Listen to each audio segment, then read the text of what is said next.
রিমা কখনো ভেবেও দেখেনি যে একটি সাধারণ শুক্রবার তার জীবনে এত অদ্ভুততা নিয়ে আসবে। সকাল থেকে গ্রামের বাজারের সরগরম হইচই, ছায়াপথে পাখির ডাক আর দূরের নদীর জলধারার স্নিগ্ধ শব্দের মধ্যে হঠাৎ যেন কিছু অদ্ভুত বাতাস বইতে শুরু করল। গ্রামের ছোট্ট ঘর যেখানে রিমা ও তার মা থাকেন, আজ যেন অচেনা ঠান্ডা। দরজা খুলে বাইরে বেরোলে দেখা যায় গ্রামের রাস্তায় মানুষজন সচেতন নয় যতটা সচেতন হতে হয়। কিন্তু রিমা লক্ষ্য করল যে তার বাড়ির মূল গেটের সামনে একটি প্যাকেট রাখা আছে। প্যাকেটের উপরে লেখা ছিল, রিমা, তোমার জন্য, অথচ কোনো ডাকপিয়ন বা নাম নেই। হৃদয়টা অস্বাভাবিকভাবে দ্রুত ধাক্কা খায়। রিমা প্যাকেটটি কাঁপতে কাঁপতে খুলল। ভেতরে ছিল একটি পুরনো চিঠি। চিঠির কাগজটি এমনভাবে সাদা যে তার প্রায় শীতলতা ছুঁয়ে যায়। কলমের বাগও অদ্ভুত, যেমন লেখা হয়েছে অনেক দিনের আগের। চিঠি পড়তে শুরু করল। রিমা, তুমি যদি এটি পড়ছ, আমার আর সময় নেই। তুমি বুঝবে না, কিন্তু আমার মৃত্যু আসছে এবং তোমার জীবনের সাথে এটি সরাসরি যুক্ত। বিশ্বাস করো না, ভুলে যেও না, যা লেখা আছে তা ঘটবেই। চিঠির লেখা যতই পড়ে রিমা ততই আতঙ্কিত হয়। কাকে লেখা, কেন এবং কে এই অজানা প্রেরক, সব প্রশ্ন একে একে তার মনে আসছে। কিন্তু সবচেয়ে ভয়ঙ্কর জিনিসটি ছিল চিঠির শেষ লাইন, আজ রাতেই আমার মৃত্যু ঘটবে এবং তুমি দেখতে পাবে তা ফার্স্ট হ্যান্ড। রিমা দারুণ ভয়ে চিৎকার করতে চাইল, কিন্তু মুখ থেকে শব্দ বের হল না। তখনই তার চোখ পড়ল বাড়ির জানালার বাইরে। সেখানে দূরের অন্ধকারে এক ছায়া মানুষের মতো দাঁড়িয়ে আছে, চুপচাপ তাকিয়ে। ছায়াটি ধীরে ধীরে এগোতে শুরু করে। রিমা জোর করে নিজের কণ্ঠ বের করে চিৎকার করতে চাইল, কিন্তু কণ্ঠ বের হল না। ঘরের বাতাস হঠাৎ ভারী হয়ে গেল, আর ছায়ার দিকটা ঠিক যেন চিঠিতে লেখা মৃত্যুর দিকে নির্দেশ করছে। শহরের আলো দূরে ঝলমল করছে, কিন্তু গ্রামের নিস্তব্ধ অন্ধকারে রিমা একা, এবং অজানা চিঠির হুঁশিয়ারি যেন শোনাচ্ছে, তোমারও পালাবার পথ নেই। চিঠিটিকে ধরে ধরে সে বুঝতে পারে এটি কেবল একটি শুরু। রিমা রাত জাগছিল। ঘরের আলো ধীরে ধীরে ফিকে হয়ে আসছে, আর চিঠির শব্দগুলো এখনও তার কানে প্রতিধ্বনি করছে। ছায়ার উপস্থিতি যেন কেবল রাতের অন্ধকার নয়, বরং তার মনে ভয় জন্মাচ্ছে। সে জানালা থেকে তাকালো, কিন্তু অন্ধকারে কিছুই নেই। আমার কল্পনা, রিমা নিজেকে বলল, কিন্তু ভিতরে মনটা জানে যে ছায়া তাকে দেখেছিল তা শুধুই তার কল্পনা হতে পারে না। পরের সকালে রিমা ঠিক করল সে এই রহস্যের সমাধান খুঁজবে। প্রথম পদক্ষেপ, চিঠির উৎস খুঁজে বের করা। চিঠির কোনো ঠিকানা নেই, কোনো ডাক্তার বা অফিসিয়াল লেবেলও নেই, কেবল একটি হাইডআউট নাম্বার, একটি ফোন নম্বর। রিমা ফোন করতে চাইল। তার হৃদয় হু হু করে ধাক্কা খাচ্ছে, হাত কাঁপছিল, কিন্তু জিজ্ঞাসা বা ভয়কে পিছনে ফেলে সে নম্বর ডায়াল করল। ফোন রিং হল, আর হঠাৎ এক পুরনো ভয়ঙ্কর কণ্ঠ, যেমন কূপের গভীর থেকে এসেছে, বলল, রিমা, তুমি যে চিঠি পেয়েছ তা কেবল শুরু। আসল সত্য জানতে হলে শহরের ওই পুরনো বাড়িতে আসতে হবে, রাতের 12টায়। শহরের নাম বলা হয়নি, কিন্তু ঠিকানা মনে হয়েছিল কেমন যেন পরিচিত। রাত 12টার মধ্যে সেখানে পৌঁছতে হবে। এটি কি চিঠি পাঠানো কারো ফাঁদ, নাকি কারো প্রকৃত সতর্কতা? রাত ঘন হল। রিমা শহরে গিয়ে সেই বাড়িটি খুঁজে বের করল। বড় শহরের ভিড়, হকারদের চেঁচামেচি, গাড়ির হর্ন, সব মিলিয়ে যেন গ্রামের শান্তি ভুলিয়ে দিচ্ছিল। কিন্তু ঠিক সেই সময় বাড়িটি শূন্য শূন্য অন্ধকারে দাঁড়িয়ে আছে। ঘরের সামনে পৌঁছনোর পর রিমা দেখল দেওয়ালগুলোতে অদ্ভুত চিহ্ন, যা দেখতে ঠিক যেন চিঠির লেখার মতো। সে ধীরে ধীরে সিঁড়ি দিয়ে উপরে উঠল। উপরের তলায় এক ঘর। দরজা খোলা, কিন্তু ভিতরে কোনো আলো নেই। রিমা ভয় পেয়ে দাঁড়াল, কিন্তু ধীরে ধীরে এক কণ্ঠ, অত্যন্ত চেনা কণ্ঠ, শোনাল, রিমা, আমি জানতাম তুমি আসবে। রিমা পিছনে ঘুরে দেখল কোনো মানুষ নেই, কেবল ছায়া, যা অদ্ভুতভাবে তার নিজের মতো দেখাচ্ছে। ছায়া ধীরে ধীরে ঘরের ভিতরে ঢুকল, এবং রিমার চোখের সামনে ধীরে ধীরে একটি টেবিলে রাখা একটি চিঠি উঠে এলো। রিমা হাত বাড়াল, চিঠি ধরল আর পড়তে শুরু করল। কিন্তু হঠাৎ চিঠির লেখা বদলে যেতে লাগল। রিমা, তুমি এখানে এসে ফেলেছ, এখন আর ফিরে যাওয়ার কোনো পথ নেই। ঘরের বাতাস হঠাৎ ভারী হয়ে গেল, জানালা এবং দরজা বন্ধ হয়ে গেল, এবং ছায়া রিমার দিকে ধীরে ধীরে এগোতে লাগল।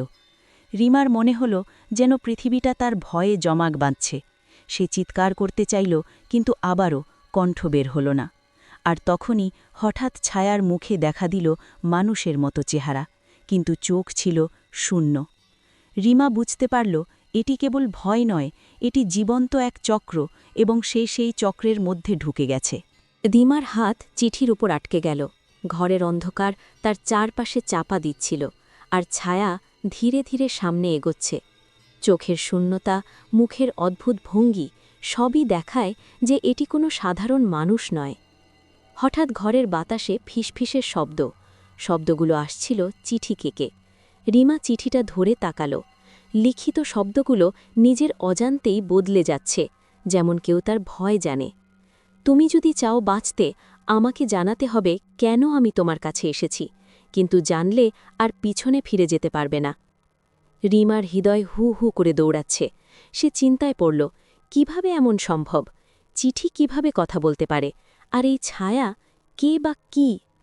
ঠান্ডা ঘামের মতো অনুভূতি ঘুম ভেঙে দিল।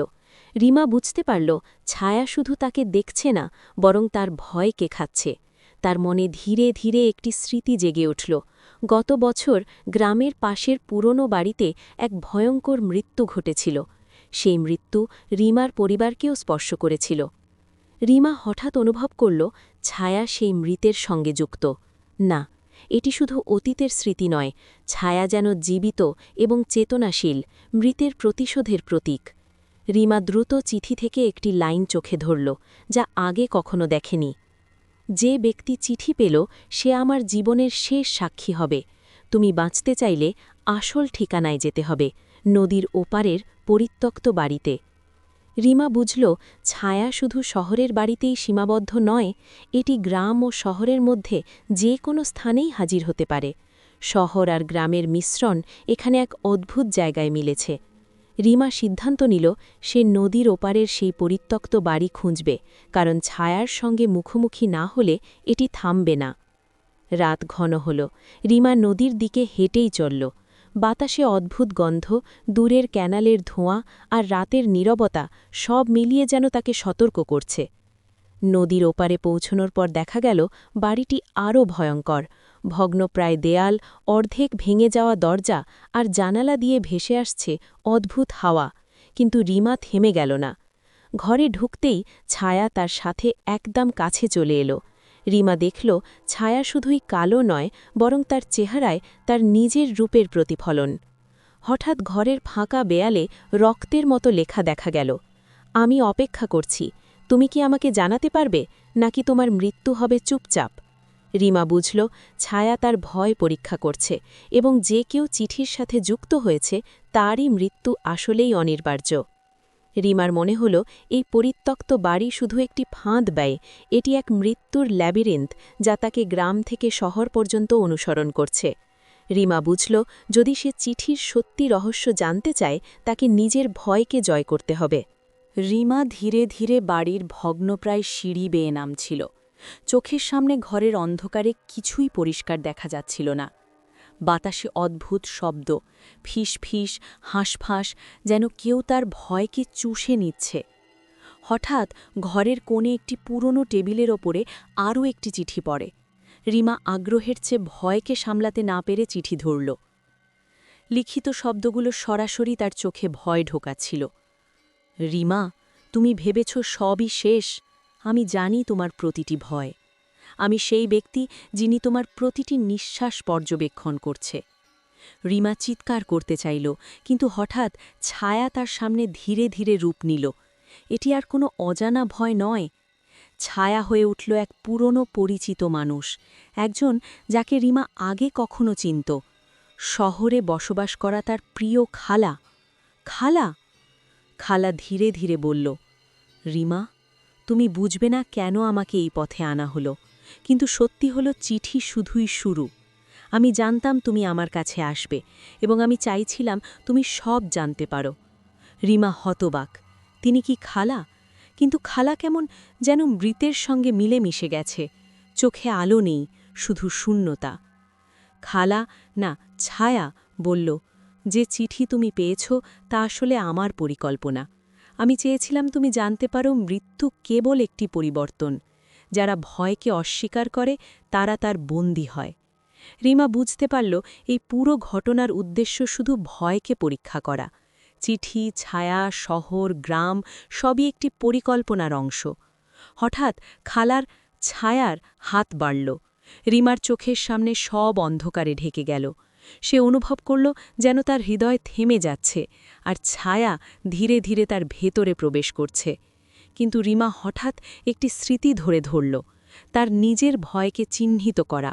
সে চিৎকার করল, মনকে দৃঢ় করল। ভয়কে জয় করতে গিয়ে রিমা এক জাদুকরী শক্তি অনুভব করল। ছায়া হঠাৎ থেমে গেল এবং খালা, না, ছায়া ধীরে ধীরে তার প্রিয় রূপ হারিয়ে ফেলল। চিঠির শেষ লাইন হঠাৎ নতুন রূপ নিল। যদি তুমি ভয়কে জয় করো, তুমি বাঁচবে, নইলে তুমি আমার ছায়ার অংশ হয়ে যাবে। রিমা বুঝল এটি কেবল শুরু নয়, এখন তাকে নিজের ভয়কে চিরতরে জয় করতে হবে, নইলে চিঠি, ছায়া এবং মৃত্যু তার জীবনকে ছিনিয়ে নেবে। নদীর ওপারের পরিত্যক্ত বাড়ি, নিঃসঙ্গ। রিমা ধীরে ধীরে দরজা খুলল।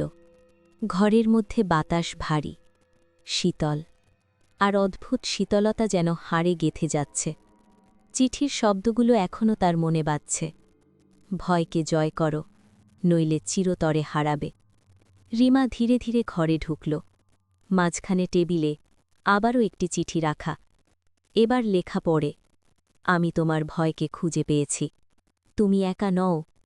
হঠাৎ ছায়া ধীরে ধীরে ঘরে প্রবেশ করল। এইবার আর তার রূপ নিল না। এটি পুরোপুরি মৃত খালার ছায়া, চোখে শূন্যতা, মুখে অদ্ভুত হাসি। রিমা বুঝল ছায়া শুধুই একটি পরীক্ষক নয়, এটি একটি জাল জীবনচক্র যা রিমার ভয়কে খুঁজে বের করতে চায়। তবে রিমা এবার চুপচাপ থাকল না। সে চিঠি ধরে ধীরে ধীরে বলল, আমি ভয় পাইনি, আমি চাই তুমি যাও, আমি বাঁচব। ছায়া হঠাৎ থমকে গেল। ঘরের বাতাস স্থির হয়ে গেল। হঠাৎ রিমা অনুভব করল ছায়ার শক্তি ভয়কে খাওয়া বন্ধ করে, আর এটি ক্ষীণ হয়ে যাচ্ছে।